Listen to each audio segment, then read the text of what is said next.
If you are reading a book that was written decades ago or learning from an investor who's been in the business for decades, keep these three tips in mind.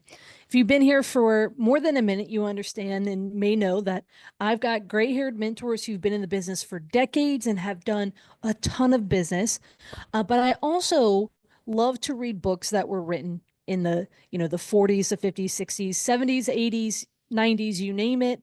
And so I'm a big advocate of learning, but keep these three tips, learn from my experience. So the first one is, especially when you're reading books, you want to make sure anytime they bring up a law, they bring up a tax code, or they speak about a specific strategy, you want to make sure you translate that into today because especially when it's a book, you want to make sure that it is applicable today, right?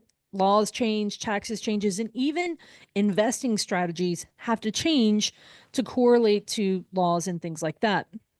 So for example, I had a mentor who, rest his soul, is no longer with us, but very early on, he was so adamant about having C corporations and then putting rentals into those C corporations. And since then, you know, limited liability companies, LLCs, they're not brand new, but they're also not the oldest thing out there. And so, it was one of those things that I learned very early on that he was not always keeping his information the most fresh. And so that is something that you want to make sure that you are balancing out with. There's so much wisdom in the old school methods, in the old school teachers, and the old school ways, but you want to make sure you're balancing out with, the new school knowledge of laws, tax codes, and even strategies and practices. So keep those things in mind.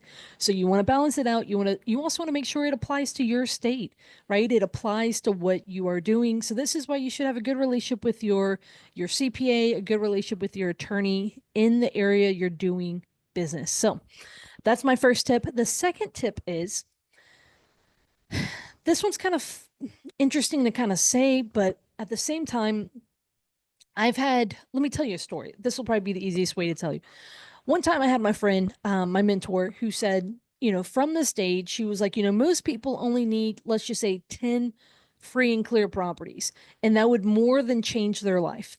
While I agree with him, afterwards, when he came off the stage, I, I pulled him aside and I said, John, do I have a lot more than 10? Should I start selling? What, you know, what do you think? And he goes, remind me how old you are, Courtney. And I said, I'm in my 30s, right? And he goes, Courtney, when I was your age, I bought everything I could. I had a lot more than the 10. He said, so, and that lesson taught me a lot, right? It's when they're older and they've been in the business for decades and they're giving you advice, ask them, is that advice they would give someone at my age, but also at my stage of investing. So that was actually really helpful because where they're at today, so now I understand like ending up with, a smaller amount of properties that are higher quality. Fantastic advice, especially with what you're ending up with. But early on, that may be harder to attain, right? You might have to work your way there. So that was something I learned, that what got them here may not be what they advise you to do today.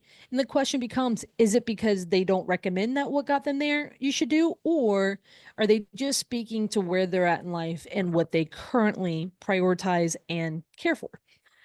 So keep that part in mind. And then the third tip here. Now, um, this is one that I appreciate a lot, is that so many people are like, I've been in the business for 30 years. Okay. Like, so understandably, right?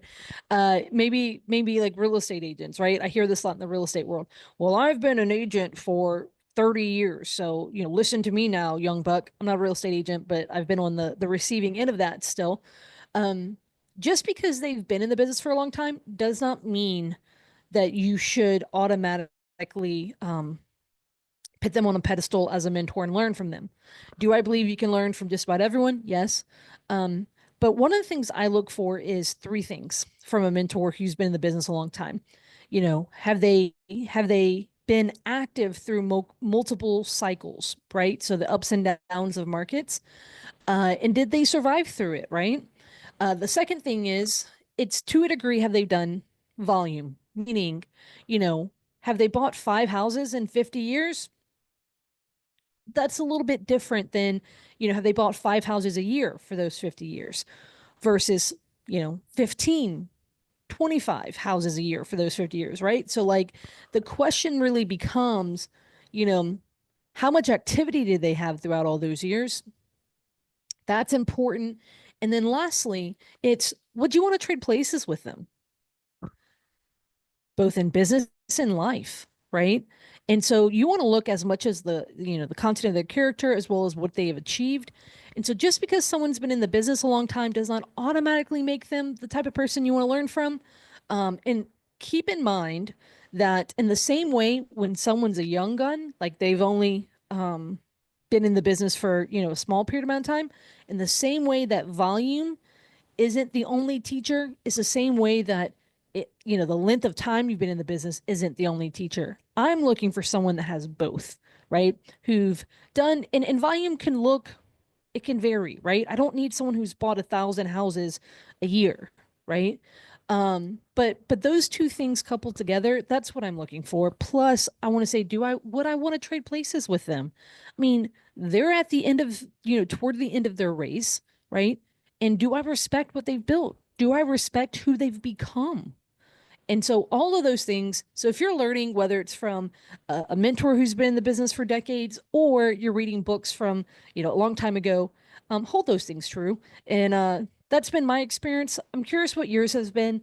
This is something that people don't necessarily talk about, so I thought I'd share my thoughts on it. But I'm this weekend in Tampa to learn from my two mentors. One started investing in 1965, the other one, I think 1972. They're both in their 70s, still very actively investing. So I appreciate them. I love learning from them. But at the same time, these are some of the things that I keep in mind. All right, guys, appreciate you for tuning in. As always, thanks.